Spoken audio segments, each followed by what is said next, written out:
Jose Rizal, the national hero of the Philippines and pride of the Malayan race.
Rizal's travel to Europe all began in 1882.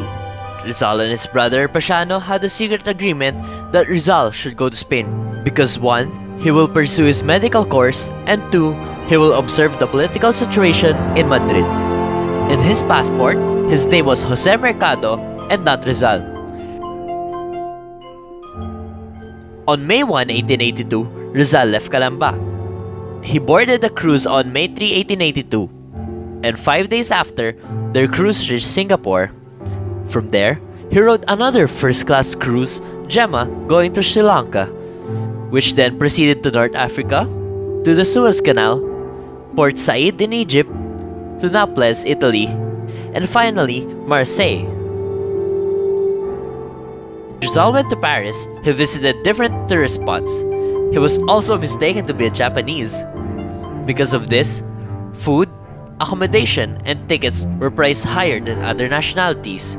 Rizal realized he cannot afford to live in Paris, so he went back to Madrid. While in Madrid, Rizal joined the Masonry and got a diploma as the Master Mason. Rizal left for his next destination, Heidelberg, Germany. He stayed in a place under landlady Nebels, which cost him 28 euros per month. He then transferred to Berlin because of problem in finances. On December 26, 1896, the military court tried Jose Rizal and later found him guilty of rebellion, sedition, and conspiracy. The Spanish authorities believed that Rizal's writings fatally and necessarily incited the rebellion, which by 1896 had already become a revolution. On December 29, 6 a.m., Rizal was read his verdict by Captain Rafael Dominguez to be shot the next day at 7 a.m. at the Luneta de Bagumbayan, also known as Rizal Park. On December 29, 7 a.m., Rizal was transferred to the chapel cell adorned by religious images to convince him to go back to the Catholic fold.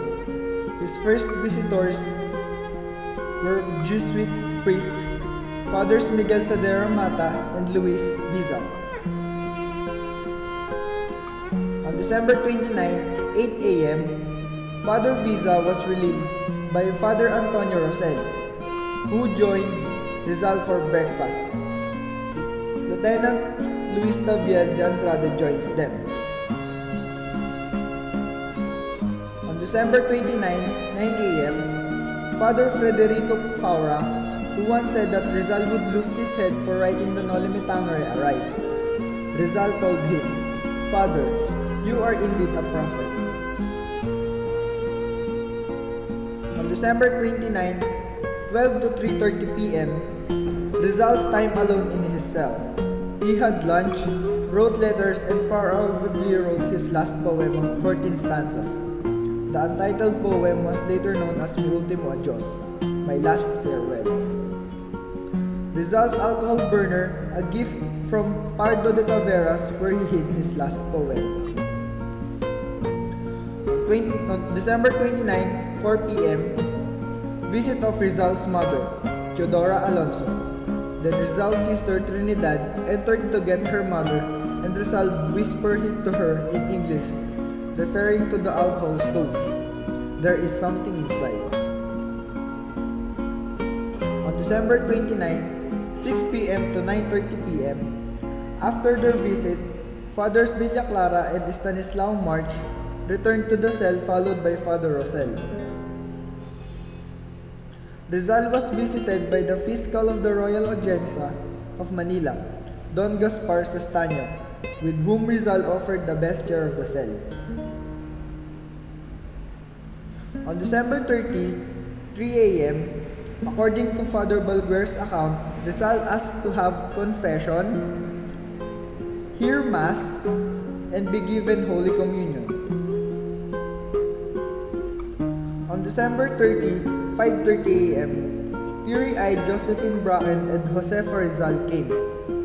Josephine was gifted by Rizal with the classic Thomas A. Kempis book Imitations of Christ.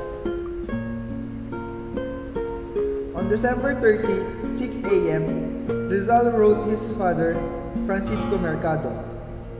To his mother, he had only these words, "To my very dear mother, Señora Doña Teodora Alonso." On December 30, 6:30 a.m., death march from Fort Santiago to Bagumbayan begins.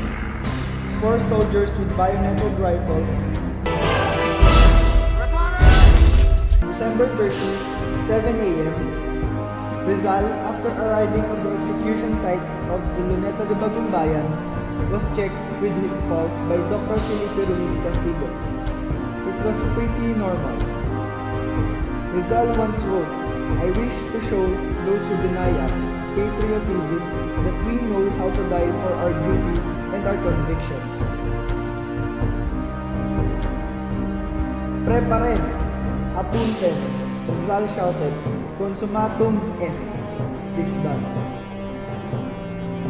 On December 30, 7:03 a.m., with the captain shouting, "Fuego!"